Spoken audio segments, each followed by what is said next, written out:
Welcome to This Organized Life. If you're a mom, wife, or coffee lover seeking advice on how to reduce clutter and reclaim time, look no further than your host, Lori Palau, founder of Simply Be Organized and author of Hot Mess, a practical guide to getting organized. For a lot of people, clutter is their dirty little secret, but it doesn't have to be. Each week, we will share practical tips, chat with experts, and provide strategies on how to keep you organized. I hope that by sharing our stories, you feel a little less alone and more empowered to tackle the areas that are holding you back. So let's get started.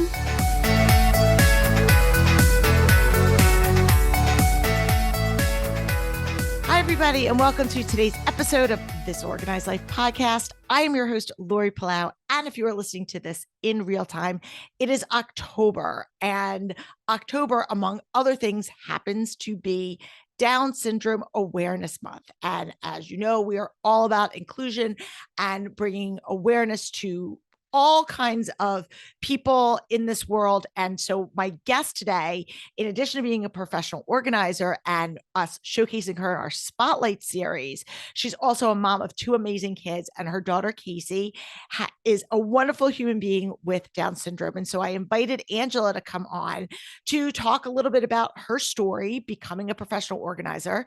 She's also an Enneagram coach, which, woohoo, we love that here. And we're going to talk all about that. But then I also wanted to kind of allow her to tell a little bit about Casey and just bring some light and information about the Down syndrome community and about our friends and neighbors who may have some developmental learning disabilities of all different types. And just, again, allow people to just be more open-minded and informed on all of the things. And so I am super excited to introduce you guys to our SBO partner in Dallas, Angela O'Brien. Welcome, Angela, to the show. It's so good to be here. Thank you, Lori. I am very excited. I'm just, for our YouTubers, I'm putting us on a side-by-side gallery. Okay. So I gave a really top line overview, but in your own words, just give our listeners like a little bit about who you are, and then we can kind of dig into how you got doing all this stuff and, inspire some other people out there. So Sure. Floor is yours. So, like you said, I am a professional organizer and a certified Enneagram coach. I started both of those really only about 18 months ago. But I also, I'm obviously a mom of two kids. I've got, my son is in college out in California, and so we miss him a lot because we are here in Dallas. And then my daughter, Casey, is 18, and like you said, she has Down syndrome, and she attends a school here for kids with disabilities, so learning disabilities.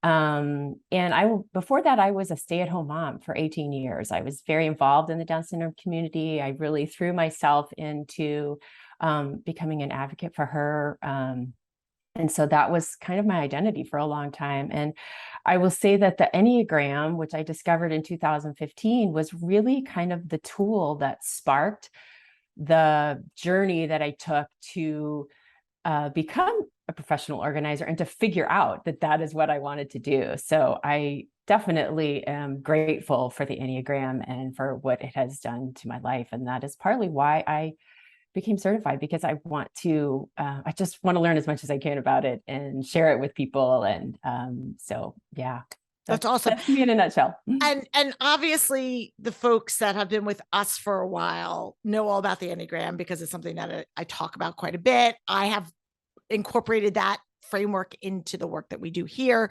But in case somebody's new listener just came in and they're like, the Ennea what? Can you just, since you are a certified Enneagram coach as well, or not as well, because I'm not a certified coach, but can you just give our listeners a top line 10,000 foot view of what the Enneagram is and how you apply it within the work that you're doing? Sure. So the Enneagram is it's the personality typing framework that was inspired years and years ago, really just brought to the United States in the 70s for the first time. And then it's been kind of handed down and taught, and it's become a lot more popular, but for obvious reasons, because it really is a very helpful tool that we can use to not only develop an awareness of ourselves and what we do and what our motivations are, but also develop some compassion and empathy for others and understanding that they have different motivations, different ways of dealing with the world, different ways of experiencing things. And it's all based on kind of 3 centers of intelligence, as you've talked on the show before: thinking, feeling, and doing. And so we all have a strength of that. We all have a support center, and we all have a center of intelligence that we are not as in tune with. And so really I think that one of the goals of the Enneagram is to help us bring all of those into balance and to move beyond our personality and beyond that way that we've learned to cope, so that we can encompass all the personality types and all the gifts that we have to offer in thinking, feeling, and doing. So I love it. Thank you. yeah. Thanks. I think, and again, I have my own spiel, right? And so I always, it's nice for me to hear how other people describe it, and kind of the language that they use. So, so selfishly, thank you for walking through that as well. So you said you were, I kind of want to just probe a little bit, because as you know, we've got kind of like 2 camps of listeners that come to us. We've got our people that come looking for organizing strategies, which we love, right? We love talking about that. We love talking about systems and strategies, and even our go-to products. Like, we love all of that. But another core demographic of our show, and I love this equally as much, are women entrepreneurs, women who, it's not just women, but predominantly our demographic are women. And a lot of them are in like life transitions, whether their kids are going into school, like, and now I want to kind of start doing something on my own, or maybe I've been at home and now I'm changing to a different season of empty nesting and I want to kind of reinvent myself, or maybe they've been working in corporate America and just want a change. And so we love inspiring entrepreneurs, and we love helping them specifically in the professional organizing space, because it is something that, a lot of people are like, oh, I wish I could do this, or I wish I could get paid to do this. And we want to show people that you can, and we want to, let other people feel inspired and empowered by hearing other people's stories. So, you mentioned 2015, getting introduced to the Enneagram and kind of learning about that. Maybe you could just walk us through how you connected the dots, and kind of your journey to become a professional organizer. Sure. Well, first of all, I worked in sales and marketing before kids, and for Fortune 500 companies. So I worked for these big companies. And I love my jobs. They were great. That's how I met my husband. We were the original Pam and Jim of The Office. We both worked for a paper company. And so that's how we both were in sales. That's how we met. And then I went to grad school and I worked in brand marketing, and I loved it. It was really fun. But so I never, ever, ever would have expected that I would have become an entrepreneur, just never in a million years. So first of all, just know that if you don't even realize that is even a possibility, it can be, even for those that don't think that it can.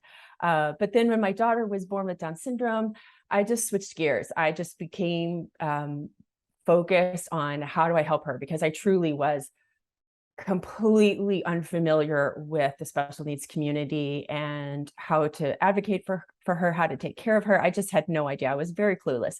So I had to jump right in and take care of some of her extra needs. And I loved doing that. It was great. And I loved getting involved in the Down syndrome community and being an advocate for her. But yeah, in 2015, we, both of my kids moved schools, which required us to move. We had to leave our church. We had to leave our community, and we only moved 15 miles away, but it kind of felt like a cross country in some ways.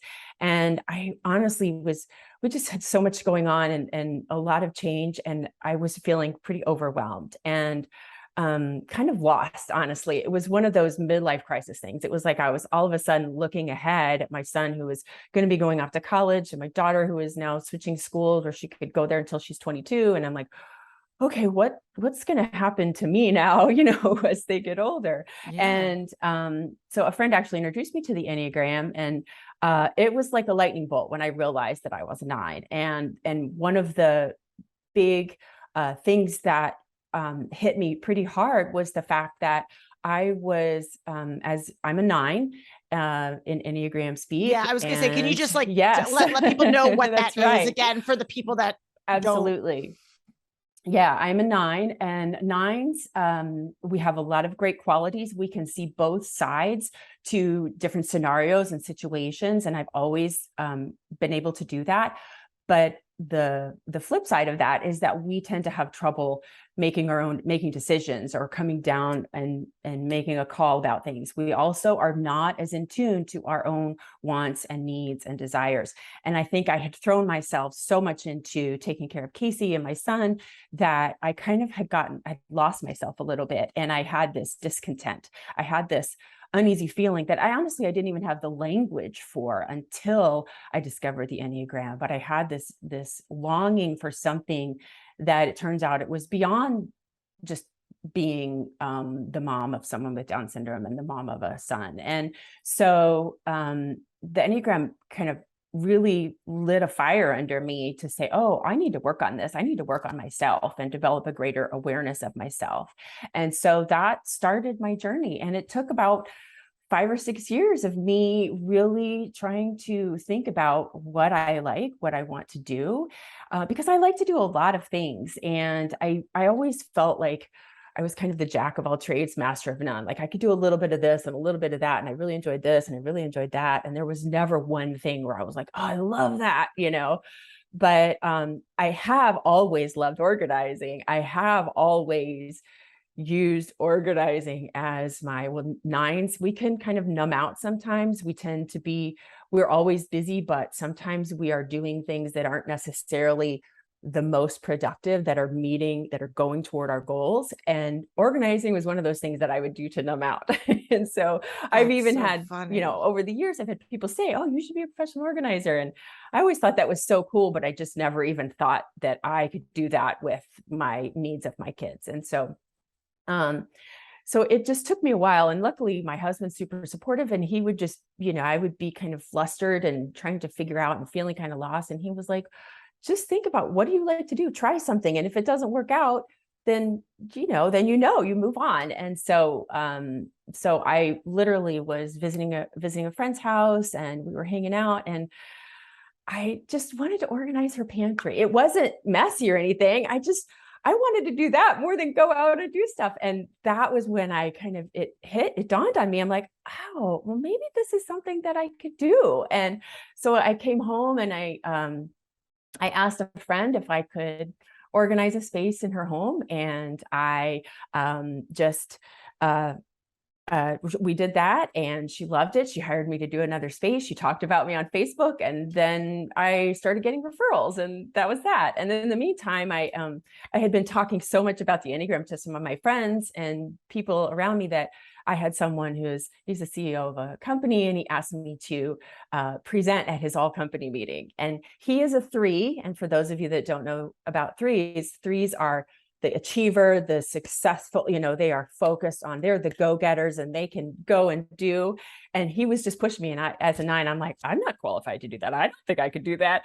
And he just said, no, you're doing it for me. And I did. And that also was just so exciting. And I had so much fun. I thought, okay, I'm going to do this too. And so I just started doing them together, and to see what I enjoyed more. And I've kind of started to combine them. And so I use the Enneagram in my work really as during that first consultation with clients, I ask a lot of questions and I listen a lot. So, and because I have a knowledge of the Enneagram, I can usually, we're not supposed to type people, but I can usually get an idea of where they might fall. And I can start to cater how I work with them, how I offer my services to them. And then I have, at several sessions in, I might say, oh, are you familiar with the Enneagram?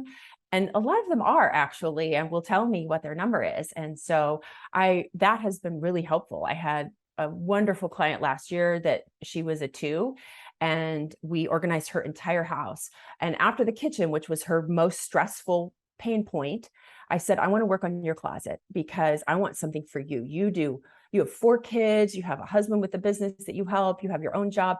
Let's do something for you. And to make her feel needed, because she is the helper. She does everything for everyone else. So, and she still talks about how we've become good friends. She still talks about how that just made her, that just motivated her to keep on going. So I really try to just incorporate it into how I approach the client. I love that. And I think it's really important. And you hit on a couple points that I just want to go back to and just like marinate on for a minute. And the first thing is, it's not something that you like approach and kind of like shove down people's throats. Right. It's, and I love that. It's very organic. And if it comes up naturally, and I too also will look for kind of like clues and just the way people are answering questions and things that they're saying, where again, you're not typing people, but you're getting an idea of how they, because you have that knowledge of the Enneagram, you start to get a sense of how they see the world and what is a priority to them and what the triggers are for them. So I love that you're just kind of using your own knowledge to kind of tailor how you can best serve them. And I think that that's just a great skill set. And that will go for anybody in any industry, right? To just know kind of like, how can you meet people where they are? And then, again, also, I love the fact that you said, like, you never kind of thought that this was something, you didn't necessarily set out to do this, because I think that's true for a lot of people, that it just sort of, whether it's past jobs that kind of in hindsight, when you look back, oh, they were all kind of dropping breadcrumbs leading to where you are now. But, I tell people all the time, and you have college kids, I have college kids. And, I tell people, like, I didn't go to school to become a professional organizer. Like, I didn't take that as a major, they didn't even have entrepreneurship when I was there. Like, now they have all of these, like, great opportunities for kids that want to do kind of like out of the box things, but that wasn't even an option back then. And there was one other thing that you said, and of course, I'm like drawing a quick. Sorry, I talk so much. No. And normally I take down notes, but I know exactly what it was. It was, you just took a leap of faith, and that's one of the beauty things about this business. And I just want to kind of highlight that for people that are thinking about specifically starting an organizing business, because not every industry you have this luxury, so to speak, is. If you want to try this, and you don't have to quit your job if you have another job, you don't have to go in full force. You can do this very slowly if you want, and test the waters of, I think I might like this, because I had a sort of a similar path in that it's just something that I enjoyed doing, and I was doing it for friends and family.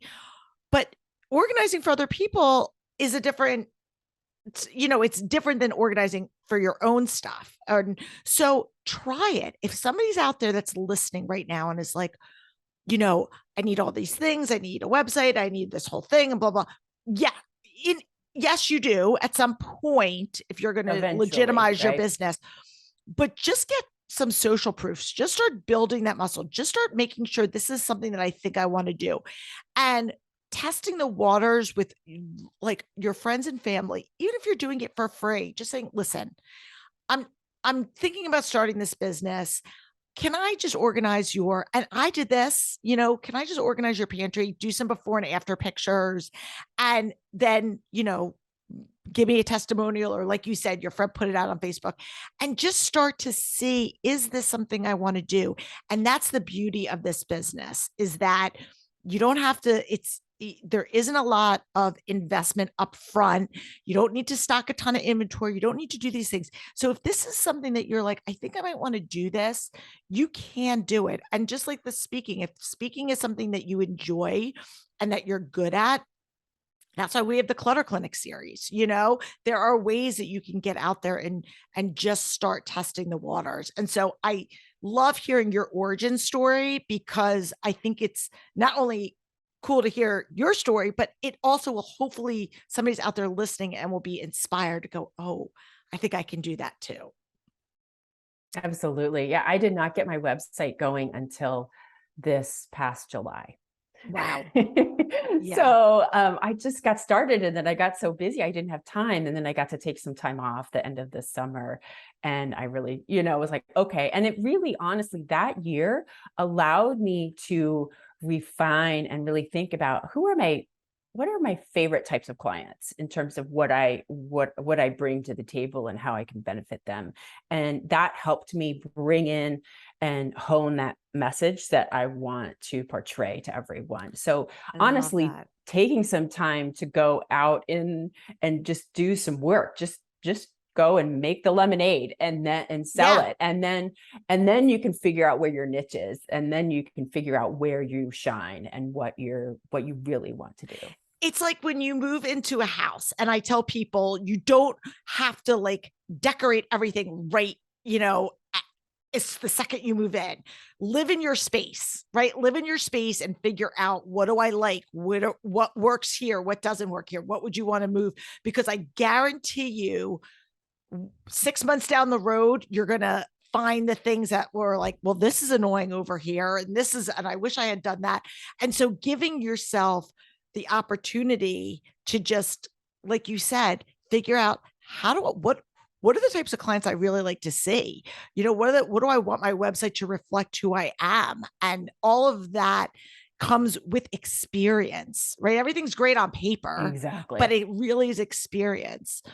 And the fact of, you talking about like not really having any type of, training, we all, especially if you are a mom, whether you're a mom to a neurotypical child or a special needs child, but especially as a parent of special needs children, your life has a level of organization to manage all of the things that you have to do in terms of scheduling, whether it's, appointments that she needs or just, activities. I mean, we all do things that we underestimate the importance of it in an organized sense.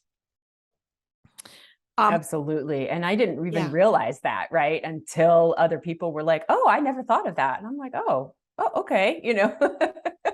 So it didn't even dawn on me that I had those like experiences and gifts to offer people. I thought everybody knew how to organize, because it comes naturally to me, but other things don't come naturally to me. So that just happens to be one thing I can do. So yeah.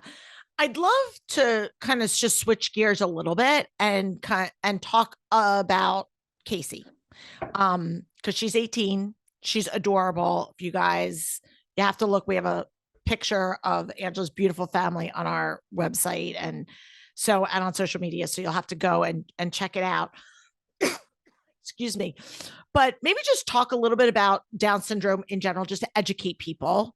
And then, whatever level of comfort you feel like sharing, and just what kind of maybe like use this platform as to what you want people to know. Cause I think that there's a lot of people out there that just, hear things or see things and don't really have all the facts. Well, and that was me 18 years ago. I didn't have all the facts. I didn't know anyone with Down syndrome. I had no experience. And I quite frankly really struggled at first because of that fear of the unknown. And so when she was born, that was when we found out we did not have a prenatal diagnosis. We found out the day that she was born. And one of the things about Down syndrome is that 50% of kids with Down syndrome are born with heart defects, and they thought that she had one, but it turns out that she didn't. And so we got lucky on that side of the coin.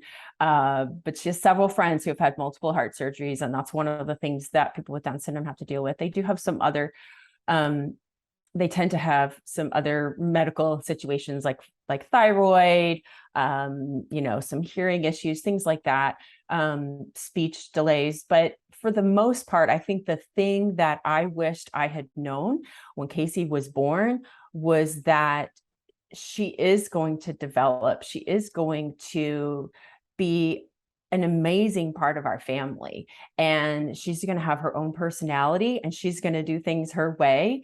And she has a lot of gifts to offer us. And I do believe that about everybody. And in my experience, people with Down syndrome, we can't all just say, a lot of times they say, oh, they're so loving and they're so sweet and so kind. They're not always loving. They're not always kind. They have their own personalities and they have their own idiosyncrasies like everybody does, but they are amazing members of our community. And if we can invite them in, we will learn from them because they have a lot to offer us. And specifically my daughter, like I said, she's 18. She is a lot of kids with Down syndrome tend to be more extroverted. She's not quite there. She's a little bit more introverted, like the rest of my family. I'm the social one in the family, but she just has changed our life in so many ways. We moved to Dallas a year after she was born. That first year, she was kind of in and out of the hospital. We had a lot going on and we didn't have family where we lived in Maryland. And so we moved to Dallas, which is where all my family live. And I am so grateful that we did. We would never have made that move. We would never have made the friends that we have made. My husband and his business partner, they met and became business partners because they both have daughters with Down syndrome. They met at a Special Olympics basketball team. That's all. I don't know if I knew that. That's so great. I don't know, but I don't know. I mean, that is, like we wouldn't be where we are. We wouldn't have the community that we have if Casey was not a part of our life. And even my son, Dan, who is in college now, but he's a 1 wing 9, but he has a lot of that 2 in there that is the helper. And he has a lot of empathy and just comfort with people that are different than him. Comfort that I had to learn after having Casey because I was not exposed at a young age to people that were different than me. But he has such a comfort. He has an ability to be with people with special needs, and it just comes naturally to him. And that has been since he was a little kid, because that's all he's known, is being around his sister. And so it has affected all of our family and extended family. And I can't imagine, we can't imagine our lives without her. So it's just really been a gift. And if I knew all of that when she was born, I would not have had the fear and the sadness and the grief that I did. Yeah. And I love that. And you and I have talked kind of offline about that, because dealing with people with special needs is something that's really special to our family. And specifically my older daughter does a ton of work in that community and advocating for young adults like Casey as they transition out for independence and like being a productive member of society. And I want to also just use this platform to destigmatize the fact that that people, whether it's autism or Down syndrome or other genetic, abnormalities, are not going to be able to bring value to our workplace and in the world. And that's just not true. And I just want you to, you obviously can speak from personal experience. I see it more on the peripheral from the sidelines and the work that Zoe does with the Next Steps, the organization here. But just talk about like the fact that, I'm sure that she's got responsibilities and stuff like growing up in a family in terms of like, we had life rules and we have things that we have to do. And she wasn't immune from that or, withheld from that. And maybe you can just talk a little bit about how maybe you parented differently or didn't parent differently because of, her Down syndrome diagnosis. Sure. I think the first thing that I learned early on is that people would say to me, oh, well, don't treat her differently. You can, treat her just like your son. And I definitely had high expectations for her, obviously, but my son and her are different. And so of course I'm going to treat them differently because I have high expectations for her, but they aren't necessarily the same expectations for my son. So, and that's okay, because all of our kids are different, right? And we want them to be different from each other. We want them to share their unique gifts. And as long as we are encouraging those, I think is really important. And so we always tried to make sure that Casey felt comfortable and in her surroundings and learn to advocate for herself. She is verbal, which is great, but some kids with Down syndrome are not. Some kids with disabilities are not. But there are always ways that kids with special needs can communicate their needs, and I do think that's one of those life skills that we try to really instill in both our kids. But being able to articulate your needs and articulate, what's going on, how can you ask for help, and as now that Casey's 18 and, we are her guardians, and I still take her to the doctor and things like that, but I've really had to work on helping her, tell the doctor how you are feeling, those kinds of things. And I do think that that's something that I wish I had even worked on earlier when she was younger. Being able to articulate what you want and what you need, and just, your physical needs and taking care of yourself and things like that. So I'm not sure where I'm going with this part. No, but I think it's important for a few reasons. And again, I'm a parent of 2 neurotypical kids. Okay. So my youngest has like ADHD and some processing issues, but by and large, she doesn't have any genetic, defects or any other, she's not on the autism spectrum. And I parent them differently to a degree, right? Because like you said, your kids, some kids can need a little extra pushing, some kids need a little extra coddling or whatever. And I'm not a big coddler, but do you know what I mean? So I think that's just being a parent and knowing your kids. But I love the fact that, again, you recognize she may have some limitations, but she still needs to advocate for herself to the degree that she's able to, right? Absolutely. Yes. And meeting her where we are, and I think as parents, I see this. I went for a walk this morning with my friend, and our kids, again, are neurotypical. We were just talking about just how parents today, a lot of parents, even when your kids don't need it, they're constantly just swooping in to speak for them, to help, to advocate for them. And it was very important for me to allow my kids to advocate for themselves and give them the opportunity to stumble and fall. And that's how they learn. Definitely. And it empowers them. And I would think, but I don't want to put words in your mouth, that that's an important lesson that you probably taught or continue to teach to Casey, and have to also refrain from yourself with the 9 one wing, knowing that ones are the perfectionist and want to come in and do everything because it's going to be done, I's dotted, T's crossed, all the things. But having the self-awareness to say, okay, I'm going to allow her to take the lead on this.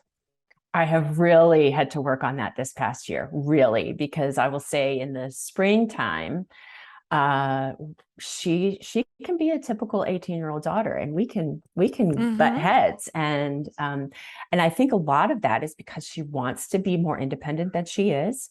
And that perfectionist part of me wants to kind of get in there and do things in a way that I know how to do it.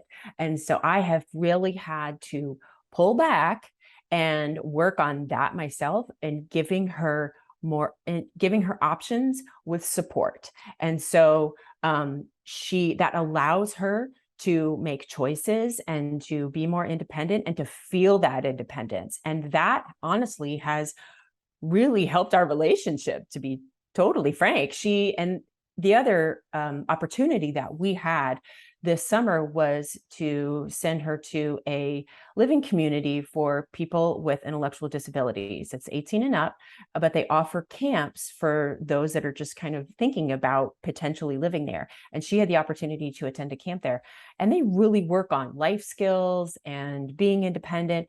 She came home, quite honestly, kind of a different person.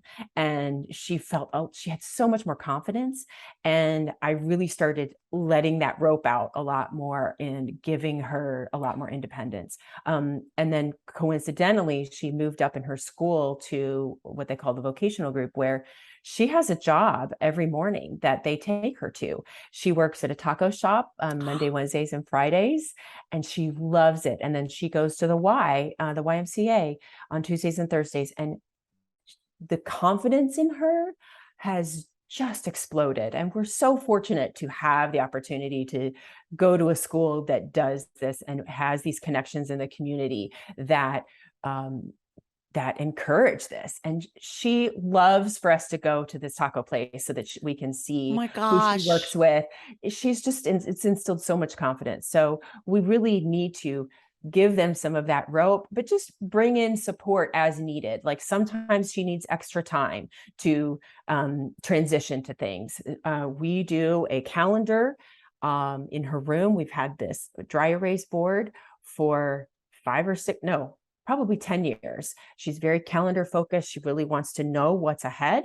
And so the first of every month, we write out what is going to happen. We talk about the calendar, how many days of the month, we practice all of our calendar skills, but we also talk about what we have going on. We have a dentist appointment on the 18th, and what time are we going to leave school? And, oh, we're going out of town, or so-and-so's going out of town, or we've got this fun thing. And she loves that. And it saves me a lot of questions, and it gives her independence because she knows what's going on. So just little things like that, providing those supports to allow them to be more independent, I think can always just inch their way up, further to being, really part of our community. I love it. I think that's so valuable. I love that. And thank you for even painting that picture, that specific analogy with the calendar, because I think it's great. And I was going to say, I feel like a lot of parents in general struggle with what we talk about here is calendar clutter, just being overcommitted, overscheduled, really struggling with saying no, whether it's to a friend, whether it's to your church, whether it's to your kids, whatever that looks like. And I would think having a child with special needs adds another layer to that calendar clutter. And some of it might be unavoidable if like you have to chauffeur, like a typical 18-year-old probably gets in the car and drives themselves, and she might not be able to do that. So there is going to be that level of stuff, but the more that you can loosen the reins in the areas that you don't have to hold on to, and allow her again a little bit more breathing room, even just that little bit can breathe life and margin for the parents out there, because I would imagine, like you said, that affects just even the dynamic of your relationship and how your relationship with your husband and your son, and how you're, the time that you're seeing clients and all of the things. And so I love it, because again, this is something that we live in an area, right? And we're very fortunate that we have a lot of resources, and we're in an area where there's a lot of inclusion and opportunity for people with physical or intellectual disabilities. But I know that is not, unfortunately, the case for everybody out there. And so I really wanted to, use our platform here and bring people like you on to talk about, the amazing things that people can do regardless of what you might see their limitations being. Right. Let's talk about I'm going to put you back into the hot seat before we go to break. So in terms of the clutter, I know you like organization yourself, and obviously you're doing this for a living, but before you did this, before you learned the Enneagram, in terms of like the physical clutter, emotional clutter, calendar clutter, how does organization clutter, how does that show up in your life and in your family dynamic? Where do you feel that maybe some of your own pitfalls are or have been? Well, it's calendar clutter for me. And it's not necessarily that I schedule a lot of things in there, so there's not as much margin. As a 9 and one that wasn't really self-aware, I was putting in things that are not necessarily I was doing things that weren't necessarily meeting my goals for that day, week, or month.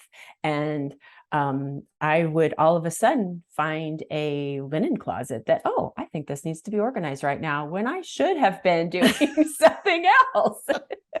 Yes. And so I I struggle with that a lot. And I still to this day, I was really getting pretty good at the time blocking this past year. And then I got COVID a couple of weeks ago for the first time, and it knocked me out. And my calendar just kind of bloop, and I maybe a little brain fog still, but I just couldn't quite, like I would get to the end of the day and be like, what did I get done today? And I did get things done, but they weren't necessarily those top 3 things that I had listed, So I still have to work on that. I still have to really be mindful of where I am spending my time and how to set up my day so that I am doing those things that are going to meet my goals.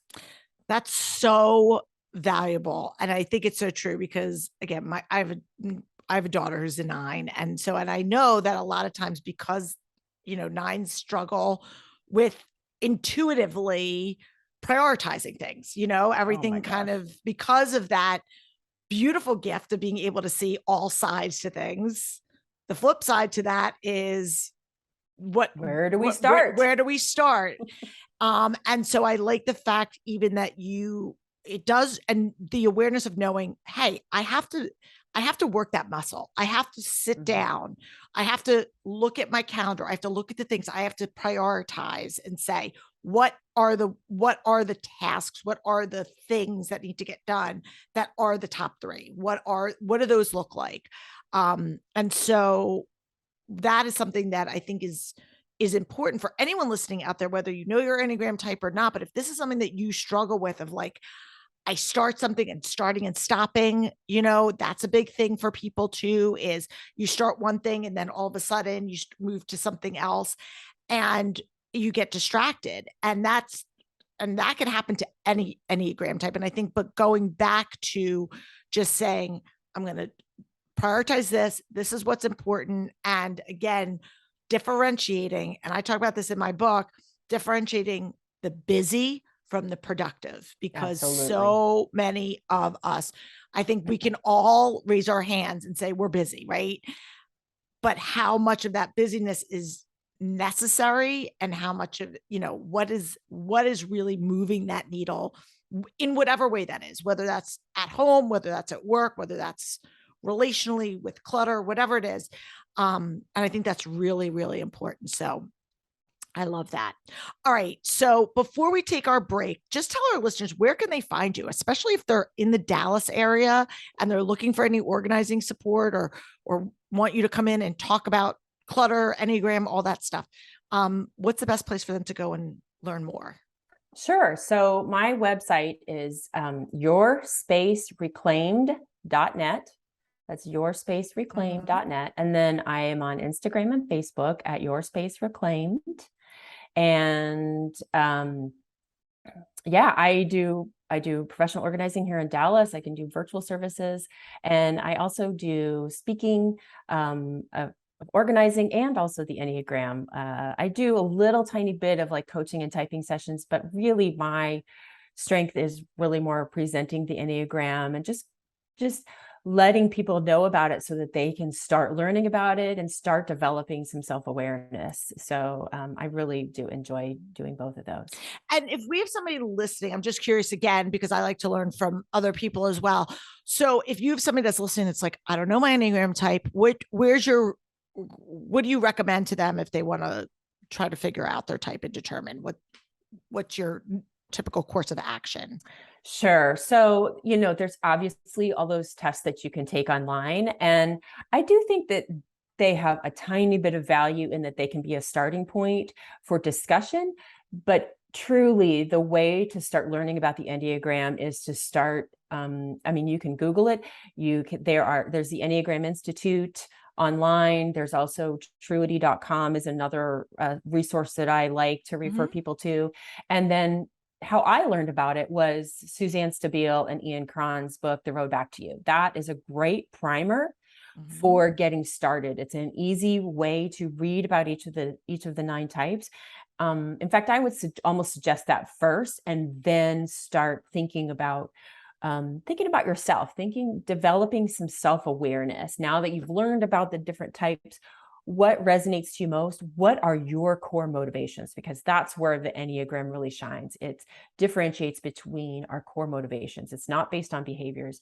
It's based on this core motivation. So developing an awareness of what our core motivation is, and then you can, then maybe take a test, but really sometimes a lot of times the tests are not accurate and they can almost confuse us. So it's really better to, I think the beauty of the Enneagram is learning about all of the numbers. So you're not just learning about yourself, you're learning how to interact with everyone else too. Yeah, I agree. And I have similar philosophies. And again, I always tell people you don't even have to read the whole book if you don't want it first. There's 9 types. And in the Road Back to You, and again, this is just shameless plugs for the Road Back to You, because we both love the book.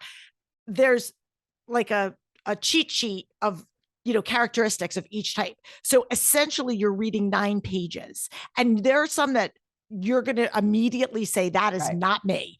Right. Like, no, I don't get this at all. This is so not me. And there's some that there might be one that clears out, or there might be 2 or 3. Mm-hmm. But if you can, again, then narrow down to like, I could be this, or I could be that, then you could go a little bit deeper. And that's Absolutely. what I always recommend to people, as opposed to, tests are like 56% inaccurate or something like that. So take it with a grain of salt. But anyway, all right. Well, thank you for all that. We're going to take a quick break, and then we're going to come back and just put you in the hot seat, even though you've already been there, for our wrap up questions. So sit tight. All right, Angela. So this has been great. Thank you so much for inspiring me and everyone out there, whether it's just somebody thinking about starting their own business or just organizing strategies, or somebody might be struggling with a kid with special needs and just feeling alone. So thank you for all of this. I've been asking the guests in our Partner Spotlight series a different wrap-up question for our Hot Mess Minute, because as somebody that's an industry expert, we are always fascinated with, like, what's your go-to? What is something that you're loving these days? And so right now, in this particular season of your life, what's your like go-to organizing product? Or something that is really like helping you, whether it's something that you're doing yourself or something that you've been implementing with your clients? Sure. So I have 2 of my favorite products that I use almost everywhere. Okay. The first are the Lazy Susans, the simple Lazy Susans. They fit into any corner. I have been putting them in my refrigerator in all kinds of odd places for years. And because they bring things from the back to the front, the ease of retrieval and the easy access for those can be really helpful. And now that we have like the clear ones with wider panels, they just make things easier to hold, store, see. Those are just a lot of my go-tos. And then the second product that I've been using a lot lately, for some reason, I've had clients in situations where the cabinets or the drawers are deep, and you've got this wasted space back there, right?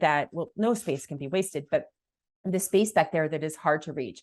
And there is a product at the Container Store that comes in various sizes and widths, but they are these deep acrylic bins that have wheels on the bottom and the back. And so, and with a little handle on the front, and you can pull them out and wheel them out. And so you're utilizing that space in the back and making it easier to. So it almost makes your stationary cabinet like a pullout. Like a pullout, exactly. And they come in different widths. I have used those in a lot of places. You'll have to send me the link to that I exact will. one, because I don't know if I'm familiar with that particular product, but I love that. Yeah, they've been really helpful. I used it in one client. She had a big family. She had a lot of water bottles at different, sizes. The water bottles. And getting them to stay upright, she wanted them to stay upright. And so we had small, big, and we just lined them up, and they stay. And because they can be, they're shaped to the width that you need them to be. So yeah, and it's great because not everybody, especially if you're a renter, you can't necessarily install like a pull out shelf. So to have something modular that you can kind of take in, take out. I love it. I love it. And then our last two wrap up questions. What in this season of your life, where do you feel like the biggest hot mess and where do you feel the most organized? Well, certainly for me, the most organized is my physical environment because that is my sanctuary. My home is my sanctuary. So I learned a long time ago, if I have clutter around me, I can't function. I can't think properly. And so I have to have my spaces somewhat neat, or at least able to be tidied up pretty quickly. So I do feel okay there. Hot mess, it's still my calendar. I still struggle with that. I still have to be intentional about scheduling my time so that especially as an entrepreneur, the sky is the limit in terms of what we can do and how we set up our business and all the social media marketing. It is, even though I was in brand management 20 years ago, I'm overwhelmed with how social media works and how to market yourself on social media. And so just figuring all that out and taking time to do that and making intentional time, I'm really having to work on time blocking and setting up my calendar for that. But it's a struggle every day for me. Yes, absolutely. Oh, and I totally forgot in my effort, because we're asking this added question for our partner spotlight. Books. I have to ask the book question, because selfishly, I love this. And actually, we got a lot of people that are like, we love the book recommendations. So a book that either has been transformational for you, one that you recommend, what's your go-to book that you can share with our listeners? Okay. I actually have two, because they are the opposite of each other. Oh, okay. I love it. One is kind of silly, but You Are a Badass by Jen Sincero. Yes. She's made the list a couple times from people. My gosh. I haven't read it though. Oh, well, she's got to be an 8. Okay. I love her already. 9, she just, it really pushed me to just get myself out there. She really just gave a lot of encouraging advice just on everything from money and how we think about money to how we think about ourselves and all of that stuff. So it was really helpful for me. And then the exact opposite of that is a book that I read around 2015 when I was going through all that kind of craziness. And it's called, I have to look at the author, The Gift of an Ordinary Day by Katrina Kennison. And I just love the name of it.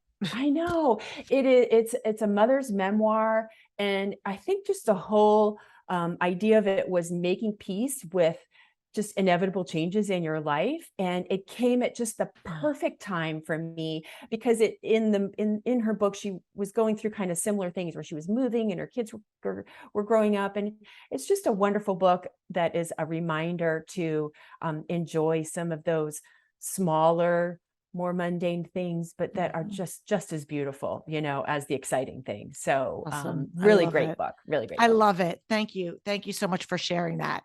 And thank you for sharing yourself and your time with me and this Organized Life community, your gift. And I'm so grateful that you are in my life, and that we have the chance to help share the gift of organization with people. So thank you so much. And for our listeners out there, if this is your first time tuning in, welcome to our community. Join us over on social media, wherever you are. We're on Facebook. We have a Facebook group called This Organized Life Podcast. We're on Instagram. We're on TikTok, although not a big TikToker. But we are everywhere, This Organized Life Podcast. And we love to hear from you. And we've got, another 8-9 weeks left in the year, and we've got some exciting episodes coming up. We're going to be having our annual gift guide episode that comes up. We do our best of episodes. So there's a lot of really fun stuff that is going to be coming down the pike. So make sure that you click the subscribe button if you want to watch us. We're also on YouTube, so you can tune in weekly on there if you would like. And we've got tons. We've got over 300 episodes. So if there's a topic that you want to hear about, chances are we've already covered it. And if we haven't, shoot us a email or DM, and we're happy to talk about that, because we're here to help provide practical solutions for people to live your best life. So until next week, I'm Lori Palau. Thanks so much. Peace out. Thanks for tuning in. If you like this episode, please spread the love and share it with your friends. And if this is your first time joining us, make sure to click the subscribe button wherever you are listening so you never miss an episode. And while you're there, please leave us a review so other people know that our show is worth the listen. You can also find us on YouTube and Instagram at This Organized Life Podcast. And if you'd like to connect with us, you can head on over to our website at simply the letter B like boy organized.com, which is filled with tons of resources, including free downloads, checklists, links to our amazing organizing partners, and all of our digital offerings. I'll see you next week for another episode of This Organized Life.